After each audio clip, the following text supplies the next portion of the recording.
En nombre del Padre, del Hijo y del Espíritu Santo. Amén. Amados hermanos, en nuestro Señor Jesucristo, nos encontramos en el domingo de infractuava, es decir, el domingo que cae dentro de la octava de la fiesta de Navidad. Y aquí vemos a la Virgen y San José maravillados de lo que se decía de este niño, de Jesús, su hijo, y cuando van al templo, la profecía de San Simeón, terrible: una espada atravesará tu alma. Ya estaba presagiando el dolor y el martirio moral de Nuestra Señora al pie de la cruz. Y esta profetisa o viuda que servía en el templo con oraciones y ayunos, ejemplo de lo que podrían ser las congregaciones de mujer, de monjas, pues bien, también por revelación supo al llegar al mismo tiempo, en el mismo momento, y hablaba de las maravillas a todo el que entraba del niño Jesús, una mujer que se ve que había vivido 7 años desde que se casó, desde su virginidad, porque hay que recordarlo, las mujeres se casaban vírgenes, no es como hoy. Lo lamento, es un tema un poco chocante, pero el Evangelio lo mete. Y prácticamente de la virginidad ni se habla. Y los padres y las madres, dicho sea de paso, no le enseñan a conservar la virginidad a las niñas. Y peor, aquí en Bogotá le dicen a una niña señora. Peor todavía. Pero desgraciadamente hay que decirlo. Eso era lo que engrandecía a la mujer. Ir pura y virginal al matrimonio.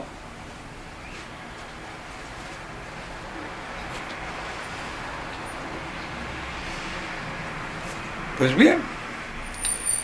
Pero claro, con el cuento de que todos somos iguales. No somos iguales. El hombre también debiera de llegar. Pero la Biblia no habla de eso, habla de la mujer. Y cuando canoniza, canoniza a las que son vírgenes. En el caso del hombre se dice doctor,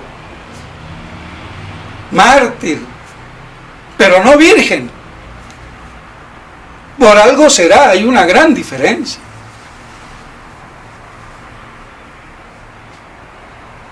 Pero así es. Pues yo repito lo que siempre se ha dicho, y que toda mujer católica debe de saber si no es pagana, que debe de llegar al altar, al sacramento de la iglesia, pura y virgen.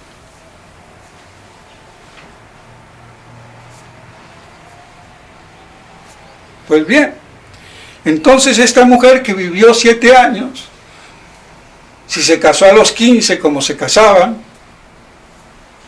o 16 o 17, que a los 22, 23 años quedó viuda, y todo ese tiempo sirviendo en el templo, no fregándole la vida al cura, ni porque canta, ni porque es del coro, ni no es del coro, o porque viste santos, no, con ayuno y oración. ¿Está clarito? Entonces, pues así, ella también glorificó al niño Jesús. Después se retiran, San José y el niño se van a Nazaret. Y el niño crecía en sabiduría, en gracia,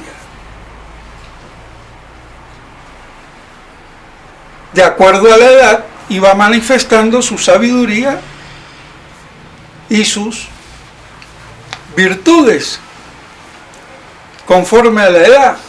No se hacía el sabiondo o se ponía a hacer milagros como los apócrifos o a hablar como profeta teniendo 4, 5, 6, 7 años, sino con su condición, porque él no podía crecer en sabiduría ni en gracia porque era la gracia misma divina y la sabiduría divina esencialmente era en la manifestación y el conocimiento que hacía de acuerdo a la edad que como hombre iba aumentando y desarrollando. Que quede claro y que no nos confunda este pasaje con eso de que crecía. Porque muchos quieren decir que también Cristo se vino a enterar, no sé a qué edad, que era Dios. Imbéciles, perdónenme una vez más, de exégetas, teólogos y lo que fueran, modernistas por supuesto, para decir esas tonterías. Pero bueno,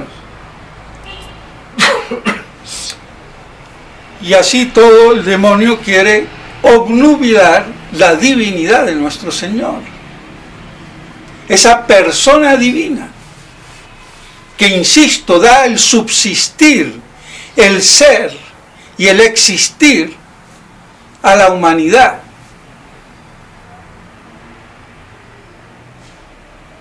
Pero como también se tiene embolatado o trastocado o trasnochado el concepto de persona, que no está claro entre los teólogos porque no está claro entre los filósofos, por falta de caletre, sencillamente.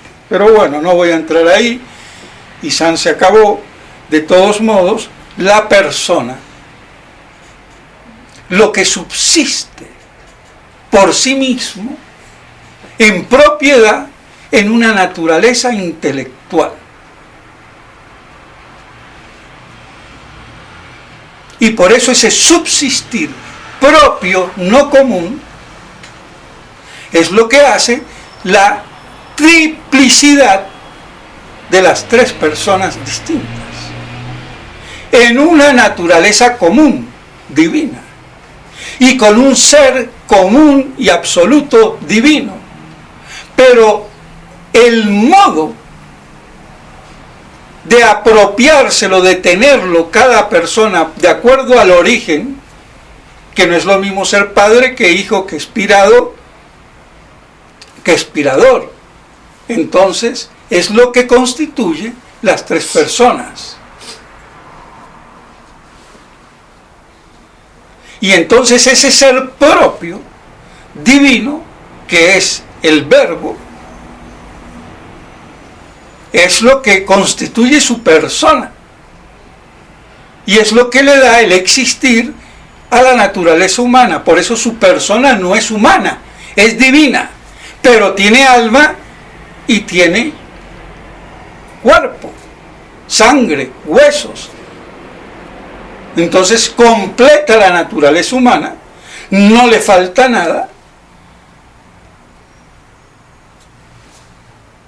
pero no tiene la personalidad humana que tenemos nosotros, porque nuestro subsistir Dios nos lo participa y nos constituye así en personas al tener una naturaleza intelectual o racional. Pero ese subsistir participado no es el divino, no es el ser divino.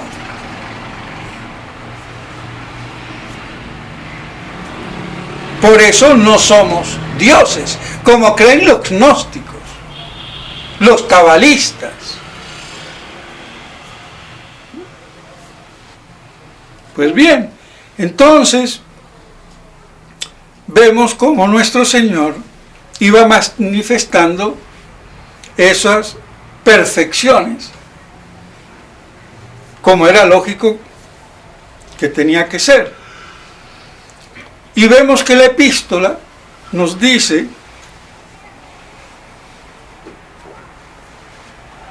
que somos hijos adoptivos de Dios y por ser hijos adoptivos de Dios, herederos del cielo. Dios crea todo y en ese sentido general toda criatura es hija de Dios de una manera impropia, lata, ancha, global, sin que haya verdadera filiación, porque no hay procedencia en la igualdad de la naturaleza específica.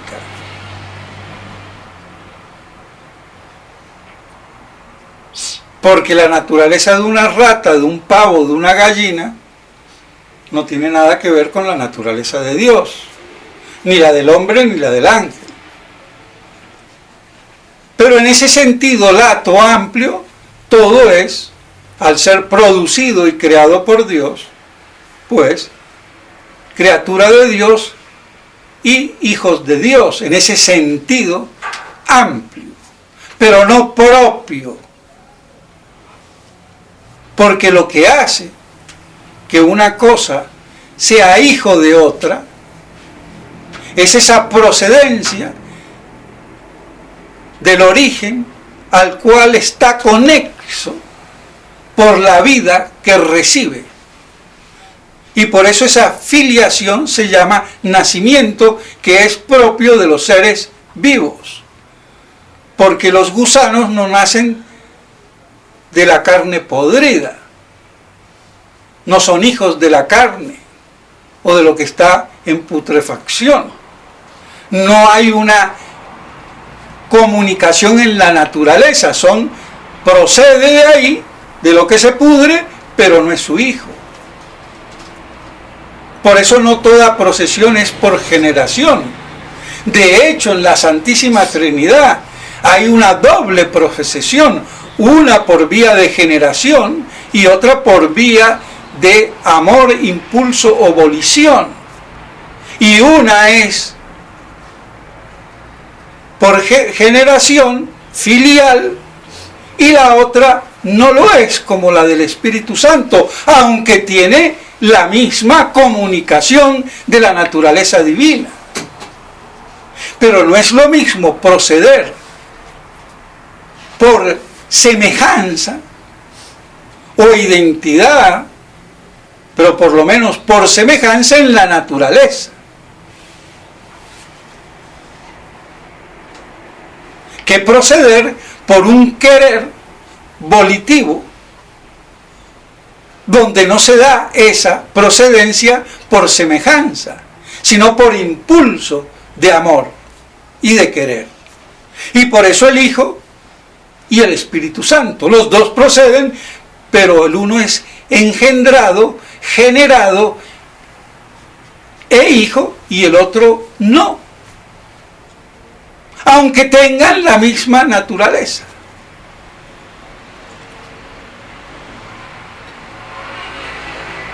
Pues bien, entonces, ¿cómo somos hijos adoptivos de Dios?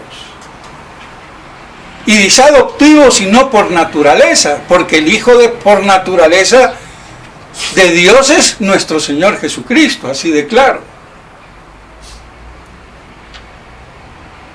Entonces, ¿cómo podemos ser hijos? Si la naturaleza humana no tiene nada que ver con la divina, ni la angélica con la divina, aunque los gnósticos sí. Que fue una corrupción de la revelación primitiva asusada por Satanás. Pero bueno, eso es otra cosa. Pero en eso andan todos los gnósticos, los de caché y los no tan de caché, los más burdos, por decirlo así. Entonces, ¿cómo nos hace hijos de Dios? Si para ser en propiedad hijos de Dios, aunque sea adoptivos, porque no lo podemos ser por naturaleza, porque no somos Dios, me tiene que dar por participación creada una semejanza por lo menos de la naturaleza divina. Y eso es lo que me da con la gracia, que es una participación de la naturaleza divina. Eso es la gracia. Me participa sobrenaturalmente,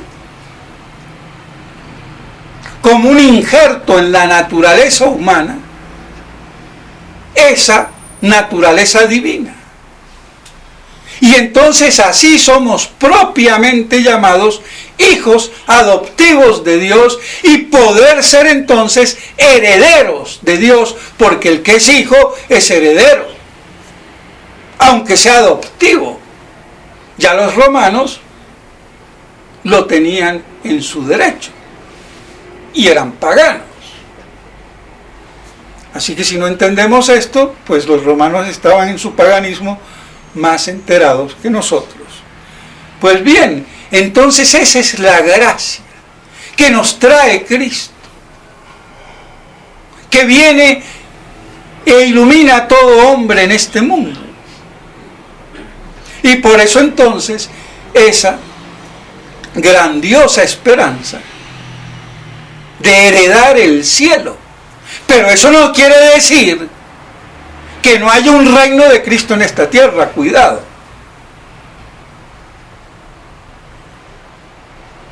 Entonces, por eso, nuestro Señor nos abre el derecho, por decirlo así, de heredar a Dios como hijos adoptivos de Dios. Y eso es la vida eterna. Esa riqueza inconmensurable. Y eso es lo que hace del católico, no de los masones Illuminati, el verdadero iluminado por la gracia de Dios recibida en el bautismo. Entonces eso nos muestra la riqueza inconmensurable, insondable, de lo que la Iglesia nos presenta y de lo que nuestro Señor, al encarnarse, nos viene a revelar en nombre propio. Y que el mundo, pues anda como anda, y cada vez más lejos de Dios y de Cristo. Pues bien, mis estimados hermanos, que esto nos sirva y nos ayude para que veamos la riqueza insondable de nuestra santa religión. Y en correspondencia entonces a eso es que le rendimos un verdadero culto con una verdadera iglesia, con una verdadera religión, con una verdadera misa, con verdaderos sacramentos y no con la pseudo iglesia del anticristo, sinagoga de Satanás, como es la nueva iglesia posconciliar. Eso hay que decirlo. Y con la frente alta. Y si tengo familiares tontunos e imbéciles, se los tengo que decir. Tú piensa lo que quieras, pero tú no eres católico. Quieres ser católico, pero te están vendiendo gato por liebre, y si eres imbécil, friégate allá tú. Pero no me vengas a decir que tú eres el católico y yo el hereje, porque eso no te lo tolero, pedazo de imbécil. El que está equivocado eres tú. Así que por lo menos paras y respetas. Y después vamos a ver cómo te explico si quieres entender. Así de claro. Pero no tenemos la integridad. No nos da el cuero. Y comenzamos a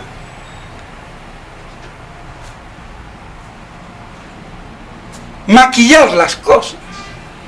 Y tenemos vergüenza. Y tú te puedo querer mucho, serás mi padre, mi hermano, mi madre, pero aquí estás equivocado.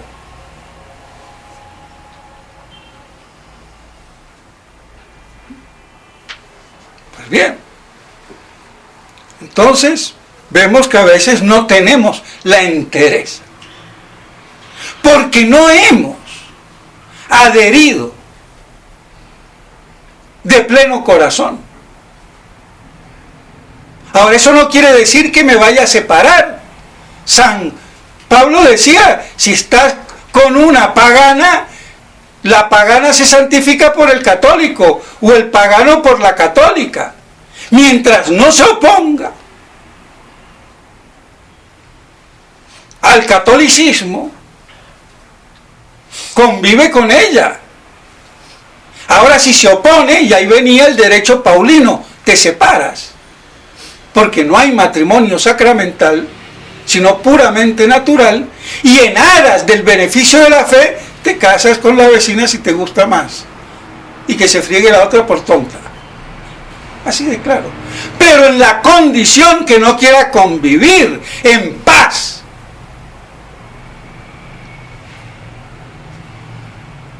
Y eso con toda la familia. Entonces uno convive en paz, pero poniendo las cartas sobre la mesa, llevando la batuta, no claudicando. Pero para eso hay que tener también temple, y eso falta. Y todo, claro está, con caridad en la verdad. Porque el que es de buena voluntad no impugna, no discute. Cuando mucho pregunta, formula el óbice, la objeción, y trata de instruirse. Pero el que se arrequinta y rebuzna y patalea, eso ya es impugnar la verdad. Entonces hay que parar en seco. Porque ¿por qué tengo que ceder yo? Vivamos en paz, pero tú también agachas la cabeza. Y más si estás equivocado o equivocada. Así de claro. Pues bien, mis estimados hermanos, entonces esa riqueza insondable de hacernos hijos de Dios, adoptivos por la gracia, y así ser coherederos de nuestro Señor en el reino eterno. Eso es lo que hace a la riqueza de la Iglesia católica, apostólica y romana. Porque lo que hay hoy en Roma no es ni católico, ni apostólico, ni romano. Es la apostasía de Vaticano II, que es muy distinto. Las cosas claras.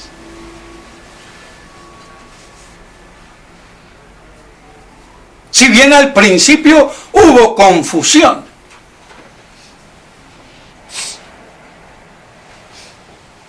pero ya la confusión no, porque el olor a podrido se siente.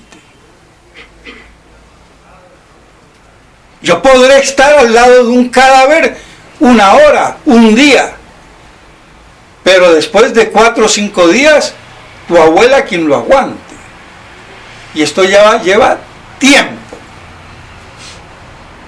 Ahora, si creemos que ese olor de putrefacción satánico instalado, usurpando en Roma, es perfume francés, allá tú con tu L'Oréal de París y tu perfume Chichilandia. Porque para gustos hay de todo.